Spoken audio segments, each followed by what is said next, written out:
Welcome, jesters. All right, I know I've alluded to this a few times in some other videos, but I thought it's time to finally just lay it all out there.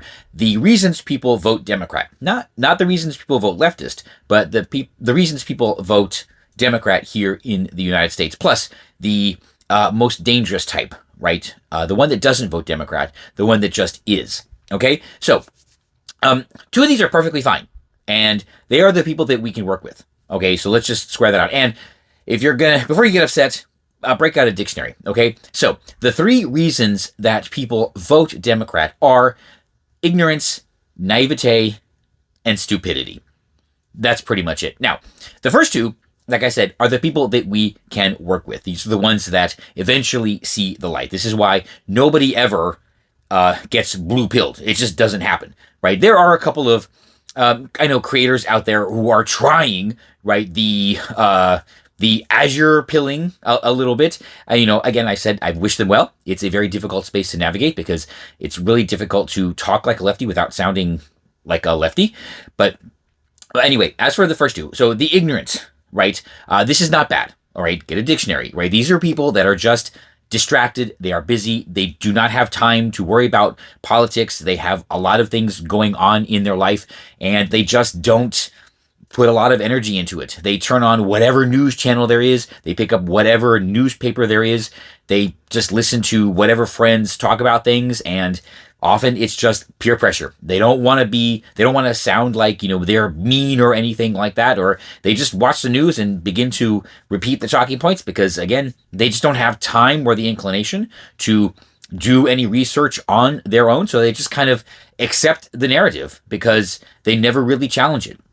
And this is easily either the majority or the significant plurality of Democrat voters, which is why they are so insistent on not giving up things like the news media or entertainment, because that is the only way that they can keep these voters in line, by constantly repeating over and over the narrative, hoping that they don't ever look past the narrative. Because once they do, that's when people get red-pilled. And it's actually very easy to happen. And then there's videos of people all the time saying that, they finally started looking into things and they realized, yeah, none of it made sense. So, yeah, the ignorant, the people that just don't know, that just don't put in the effort, these are the people that are easiest to help. Then there's the naive, the people that really just hope for the best, right? I'm sure we all know some of these people. They're genuinely nice people. They don't really wish harm on anybody, right? They just want the best for people, kind of like the Rodney King. Can't we all just get along? And they naively hope that things will work out. They very naively believe the rhetoric that the activist Democrats and the political class, spew. Well, we just want to help people. We just want to make people's lives better. We just want to lower costs for people. All these kind of nonsensical and just feel good slogans that they genuinely believe. They actually do want people to do better, and they don't want people to be mean and everything like that. And I don't know, they just choose not to think too deeply about it. They just, want the best for people, right? They are literally just naive, okay? Then the third class, the stupid class. Or, at least today, they would be the activist class. Yes, these are the ones that are out there protesting for BLM or No Kings or whatever ridiculous, pay to protest, event is going on that day. These are the people that carry the absolutely nonsensical signs, the ones that they can't explain, the ones that all the videos are made of.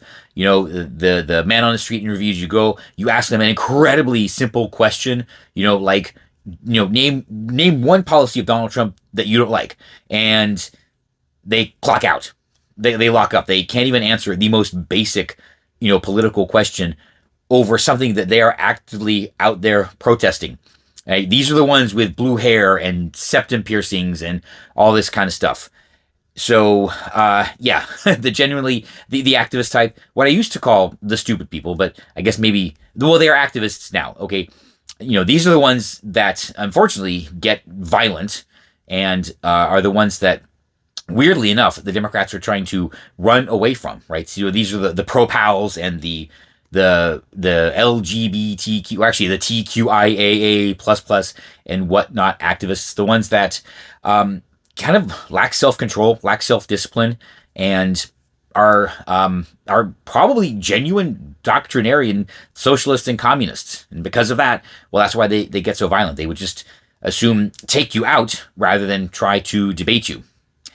Then finally, there's the fifth class of Democrats, the ones that might not even vote. I mean, they vote procedurally, but they don't care. They really don't care. They don't care about socialism, leftism, or Marxism, or anything like that. They don't care about the people, right? They only say they want to help people, but they're in it for the money. They're in it for the money and the power. And the only reason they chose Democrat politics is because they know too many Democrat voters are very easy to fool.